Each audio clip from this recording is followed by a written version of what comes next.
আমরা ডক্টর মোহাম্মদ ইউনূসকে ক্ষমতায় চাই। এখন পর্যন্ত বাংলাদেশের ইতিহাসে এমন কোনো ঘটনা ঘটে নাই যাতে করে একটা সরকার রাখার জন্য মানুষ রাস্তায় নেমে আসছে, সেটা মনে হয় যে এবার হতে পারে। আমরা চাই না ডক্টর মোহাম্মদ ইউনূস পদত্যাগ করুক।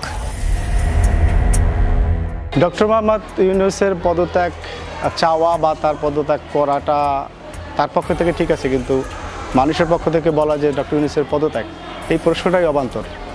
কারণ ইন্টারিম গভর্নমেন্ট গঠিত হয়েছে মানুষের জনগণের আশা আকাঙ্ক্ষার প্রতিফল দেখার জন্য।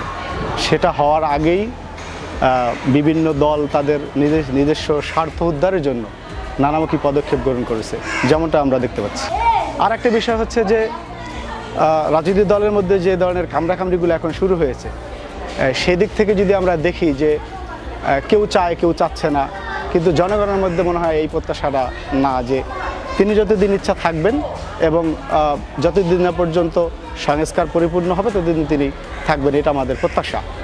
আর একটা বিষয় হলো যে প্রত্যেক দলের তারা চাক বা না চাক, কিন্তু গত 54 বছরে যেটা আমরা দেখেছি এখন পর্যন্ত বাংলাদেশের ইতিহাসে এমন কোনো ঘটনা ঘটে নাই যাতে করে একটা সরকার রাখার জন্য মানুষ রাস্তায় নেমে আসছে, সেটা মনে হয় যে এবার হতে পারে, এটা আমার বিশ্বাস। বর্তমান প্রেক্ষাপটের কথা যদি বলি, আমাদের এখন যিনি বর্তমান প্রধান উপদেষ্টা রয়েছেন প্রফেসর ডক্টর ইউনূস, আমার কাছে মনে হচ্ছে ব্যক্তিগতভাবে যেটা, যে উনি যদি পদত্যাগ করতেও চান, আমরা সাধারণ জনগণের উচিত হবে ওনাকে জোর করে হলেও ক্ষমতায় রাখা। কারণ আমরা যদি আমাদের স্বাধীনতা পরবর্তী বাংলাদেশের দিকে দেখি, তাহলে স্বাধীনতা পরবর্তী বাংলাদেশে কিন্তু এ যাবৎ পর্যন্ত আমরা যত রাষ্ট্রনেতা পেয়েছি তাদের কেউই কিন্তু ডক্টর ইউনূসের মতো আন্তর্জাতিকভাবে এত বেশি পরিচিত বা এত বেশি শক্তিশালী ছিল না। তো আমরা জুলাই অভ্যুত্থানের পরে আমাদের বাংলাদেশে যে একটা অস্থিরতা বিরাজ করছে, এহেন পরিস্থিতিতে যদি এই দেশকে আবার নতুন করে গড়তে হয়, অবশ্যই সময় সাপেক্ষ ব্যাপার।